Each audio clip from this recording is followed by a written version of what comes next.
ನೋಡಿ ಹೆಸರುಕಾಳು ಚೆನ್ನಾಗಿ ಬೆಂದಿದೆ.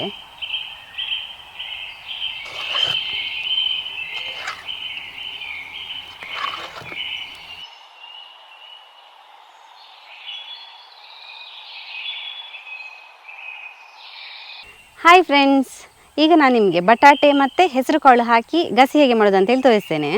ಇದು ಸ್ವಲ್ಪ ಸ್ಪೆಷಲ್ ಅಂತಲೇ ಹೇಳ್ಬೋದು. ಯಾಕಂತ ಹೇಳಿದರೆ ಬಟಾಣಿಯ ಬದಲಿಗೆ ನಾನಿಲ್ಲಿ ಹೆಸರುಕಾಳು ಹಾಕಿ ಗಸಿ ಮಾಡುವಂಥದ್ದು. ತುಂಬ ಟೇಸ್ಟಿಯಾಗಿರ್ತದೆ.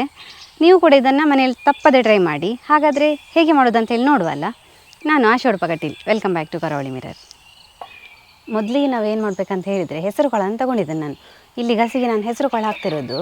ಇಷ್ಟು ದೊಡ್ಡ ಬೌಲಲ್ಲಿ ನೋಡಿ, ಕಾಲಾಗುವಷ್ಟು ನಾನು ಹೆಸರುಕಾಳನ್ನು ನಿನ್ನೆ ನೆನೆಸಿಟ್ಟಿದ್ದೇನೆ. ಅಂದರೆ ಒಂದು ರಾತ್ರಿ ನೆನೆಸಿಟ್ಟರೆ ಅದು ಒಳ್ಳೆ ನೆನೆತದೆ. ನೆನೆದರೆ ನಮಗೆ ಬೇಗ ಬೇಯ್ತದೆ. ಈಗ ಗ್ಯಾಸಲ್ಲಿ ಮೊದಲು ಇದನ್ನು ಬೇಯಲಿಕ್ಕೆ ಇಡ್ತೇನೆ.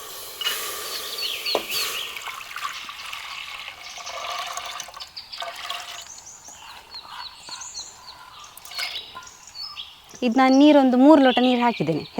ಅಷ್ಟು ಹೆಸರುಕಾಳು ಬೇಯಲಿಕ್ಕೆ 3 ಲೋಟ ನೀರು ಸಾಕು. ಇನ್ನೊಂದು 3 ವಿಸಿಲ್ ಬರಲಿ. ನೋಡಿ, ನಾನು ಇಷ್ಟು ತರಕಾರಿ ತಗೊಂಡಿದ್ದೇನೆ.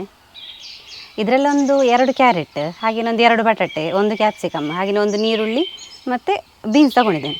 ಇದು ಕ್ಯಾರೆಟ್ ನೋಡಿ ಅಂತ ಸ್ವಲ್ಪ ಡಿಫ್ರೆಂಟ್ ಆಗಿರುವಂಥದ್ದು ತಗೊಂಡಿದ್ದೇನೆ. ಸ್ವಲ್ಪ ರೆಡ್ ಕಲರ್ ಉಂಟು ನೋಡಿ. ಈಗ ಇದನ್ನು ನಾವು ಚೆನ್ನಾಗಿ ಚಿಕ್ಕದಾಗಿ ಕಟ್ ಮಾಡಿಕೊಳ್ಳುವ. ನಮಗೆ ಗಸಿಗೆ ಸ್ವಲ್ಪ ದೊಡ್ಡದೇ ಇದ್ದರೆ ಒಳ್ಳೆಯದಾಗ್ತದೆ.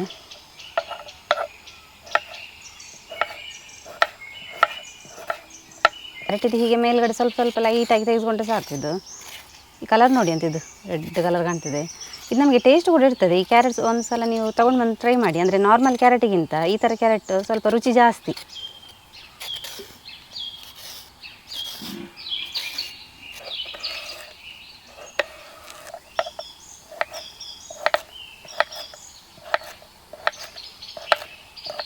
ನೋಡಿ, ಕ್ಯಾಪ್ಸಿಕಮ್ ಎಲ್ಲ ನಿಮಗೆ ಉಂಟಲ್ಲ, ಗಸಿಯಲ್ಲಿ ಆಪ್ಷನಲ್ಲಿ ಬೇಕಾದರೆ ಹಾಕೋಬೋದು. ಅಂದರೆ ಗಸಿ ಅಂತ ಹೇಳಿದರೆ ಎಷ್ಟು ತರಕಾರಿ ಹಾಕ್ತೇವೆ ಅಷ್ಟು ಒಳ್ಳೆಯದಾಗ್ತದೆ ನನಗೆ. ನಾನು ಅದಕ್ಕೆ ಇಲ್ಲಿ ಕ್ಯಾಪ್ಸಿಕಮ್ ಎಲ್ಲ ತೊಗೊಂಡಿದ್ದೇನೆ, ಒಳ್ಳೆ ರುಚಿ ಬರಲಿ ಅಂತ.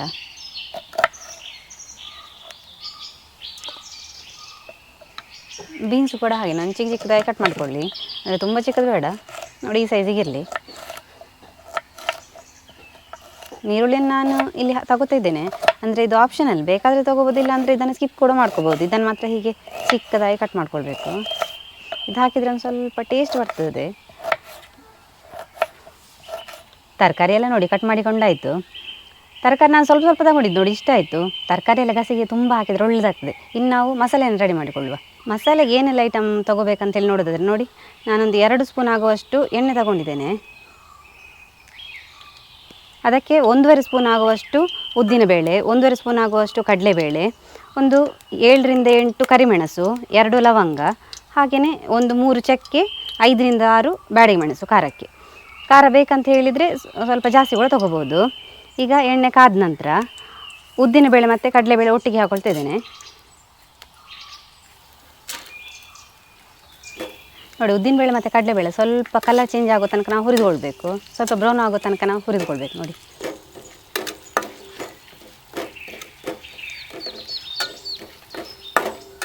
ಕಡಲೆಬೇಳೆ ಕೆಂಪು ಕಲರ್ ಆಯಿತು. ಇನ್ನು ಇದಕ್ಕೆ ನಾವು ಕರಿಮೆಣಸು ಹಾಗೆಯೇ 2 ಲವಂಗ, ಚಕ್ಕೆಯನ್ನು ಹಾಕ್ಕೊಳ್ಬೇಕು. ಇದು ನಮಗೆ ಕಡಲೆಬೇಳೆ ಉಂಟಲ್ಲ, ಕಲರ್ ಚೇಂಜ್ ಆಗಿ ಪರಿಮಳ ಬರ್ತದೆ, ಆಗ ಇದು ಒಳ್ಳೆ ರೆಡಿ ಆಗಿದೆ ಅಂತ ಹೇಳಿ ಅರ್ಥ. ಇನ್ನು ಇದಕ್ಕೆ ಮೆಣಸು ಕೂಡ ಹಾಕಿಕೊಳ್ಳುವ. ಮೆಣಸು ಸ್ವಲ್ಪ ಉಬ್ಬಿ ಬರಬೇಕು, ಆವಾಗ ಒಳ್ಳೆ ಇದು ರೋಸ್ಟ್ ಆಗಿದೆ ಅಂತ ಹೇಳಿ ಅರ್ಥ. ನೋಡಿ, ನಾನಿನ್ನು ಮಿಕ್ಸಿಗೆ ಹಾಕೋಬೇಕಾದ್ರೆ ಒಂದು ಅರ್ಧ ಕಡಿ ತೆಂಗಿನಕಾಯನ್ನು ಕೊರೆದಿಟ್ಕೊಂಡಿದ್ದೆ. ನೋಡಿ, ಇದನ್ನು ಮಿಕ್ಸಿಗೆ ಹಾಕೊಳ್ತಾ ಇದ್ದೇನೆ. ಇದೆಲ್ಲವನ್ನು ಈಗ ಮಿಕ್ಸಿಗೆ ಹಾಕಿಕೊಳ್ಳುವ. ಇದನ್ನು ನಾವು ಸಣ್ಣಗೆ ರುಬ್ಬಿಕೊಳ್ಬೇಕು.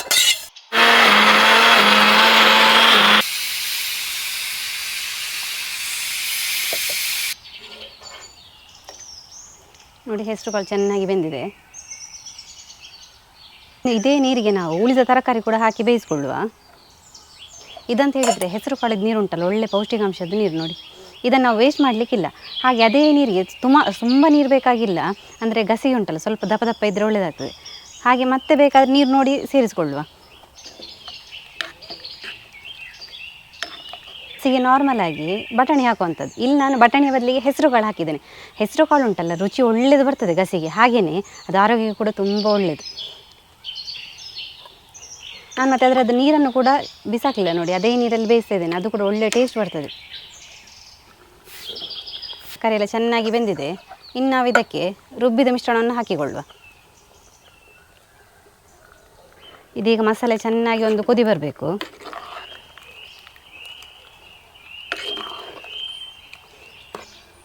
ನೋಡಿ, ನೀರು ಇಷ್ಟು ಸಾಕು, ಇನ್ನಿದಕ್ಕೆ ನೀರು ಬೆರೆಸ್ಕೊಳ್ಳೋದು ಬೇಡ. ಯಾಕಂದರೆ ನಾವು ತುಂಬ ನೀರು ಹಾಕಿದರೆ ಒಳ್ಳೆಯದಾಗೋದಿಲ್ಲ ಗಸಿ, ಸ್ವಲ್ಪ ದಪ್ಪ ದಪ್ಪ ಇದ್ದರೆ ಒಳ್ಳೆಯದಾಗ್ತದೆ. ಇನ್ನು ನಾವು ಇದಕ್ಕೆ ರುಚಿಗೆ ತಕ್ಕಷ್ಟು ಉಪ್ಪು ಸೇರಿಸಿಕೊಳ್ಳುವ. ಹಾಗೆಯೇ 1 ಚಮಚ ಆಗುವಷ್ಟು ಅರಶಿನ, ನೆಲ್ಲಿಕಾಯಿ ಗಾತ್ರದಷ್ಟು ಹುಣಸೆ ಹಣ್ಣನ್ನು ನೀರಲ್ಲಿ ಕಿವುಚಿ ಹಾಕ್ತಾ ಇದ್ದೇನೆ. ಹಾಗೆ ನಂದು ಇಷ್ಟು ದೊಡ್ಡ ಗಾತ್ರದ ಬೆಲ್ಲವನ್ನು ಹಾಕಿಕೊಳ್ತಾ ಇದ್ದೇನೆ. ಬೆಲ್ಲ ನೀವು ಸ್ವಲ್ಪ ಕಡಿಮೆ ಸ್ವೀಟ್ ಬೇಕಂತ ಹೇಳಿ ಆದರೆ ಸ್ವಲ್ಪ ಕಡಿಮೆ ಕೂಡ ಹಾಕ್ಕೊಳ್ಬೋದು, ಅದು ಯಾರಿಗೆ ಎಷ್ಟು ಟೇಸ್ಟ್ ಉಂಟು ಅಷ್ಟು. ಹಾಗೆ ಸ್ವೀಟ್ ಬೇಕಾದರೂ ಸ್ವಲ್ಪ ಜಾಸ್ತಿ ಹಾಕ್ಕೊಬೋದು, ಹಾಗೆಯೇ ಖಾರ ಬೇಕಾದರೂ ಸ್ವಲ್ಪ ಬೆಲ್ಲನ ಕಡಿಮೆ ಹಾಕ್ಕೊಳ್ಬೋದು.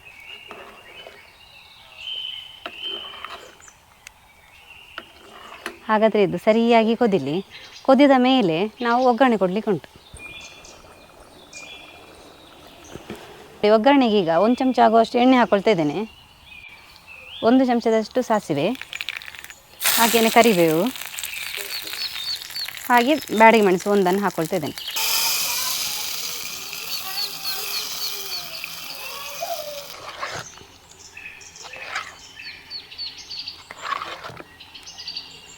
ನೋಡಿ ಗಸಿ ರೆಡಿಯಾಗಿದೆ, ಮಂದ ಬಂದಿದೆ ನೋಡಿ, ಒಳ್ಳೆ ಪರಿಮಳ ಕೂಡ ಬರ್ತಾ ಉಂಟು. ಈ ಗಸಿಯನ್ನು ಉಂಟಲ್ಲ ಅನ್ನದ ಜೊತೆಗೆ ಹಾಗೆ ಚಪಾತಿ ಜೊತೆಗೆ ಕಾಂಬಿನೇಷನ್ ಮಾಡಲಿಕ್ಕೆ ಉಂಟಲ್ಲ ಒಳ್ಳೆಯದಾಗ್ತದೆ, ತುಂಬ ಟೇಸ್ಟಿಯಾಗಿರ್ತದೆ. ನೀವು ಕೂಡ ಇದನ್ನು ಮನೆಯಲ್ಲಿ ತಪ್ಪದೆ ಟ್ರೈ ಮಾಡಿ.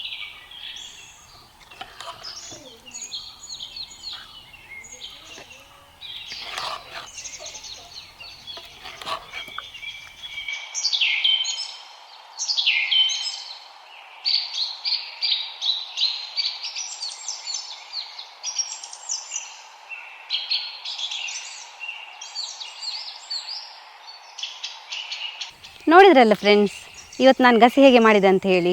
ಹೆಸರು ಕಾಳು ಹಾಕಿ ಗಸಿ ಮಾಡಿದ್ರಿಂದ ಟೇಸ್ಟ್ ಉಂಟಲ್ಲ ತುಂಬ ಚೆನ್ನಾಗಿ ಬಂದಿದೆ. ನೀವು ಕೂಡ ಇದನ್ನು ತಪ್ಪದೆ ಮನೆಯಲ್ಲಿ ಟ್ರೈ ಮಾಡಿ. ಹೀಗೆ ನಾವು ಹೊಸ ಹೊಸ ಇಂಟ್ರೆಸ್ಟಿಂಗ್ ವೀಡಿಯೋವನ್ನು ನಾವು ಹಾಕ್ತಾ ಇರ್ತೇವೆ, ರೆಸಿಪಿಯನ್ನು. ಹಾಗೆ ನಾವು ಬೇರೆ ಬೇರೆ ಪ್ಲೇಸಿಗೆ ಹೋಗಿ ಕೂಡ ವೀಡಿಯೋ ಮಾಡ್ತೇವೆ, ಅದನ್ನು ಕೂಡ ಹಾಕ್ತಾ ಇರ್ತೇವೆ. ನೀವು ನಮ್ಮ ಚಾನಲ್ನ ತಪ್ಪದೆ ಸಬ್ಸ್ಕ್ರೈಬ್ ಮಾಡಿ ನೋಡ್ತಾ ಇರಿ, ಹಾಗೆ ಫಾಲೋ ಮಾಡ್ತಾ ಇರಿ. Thank you.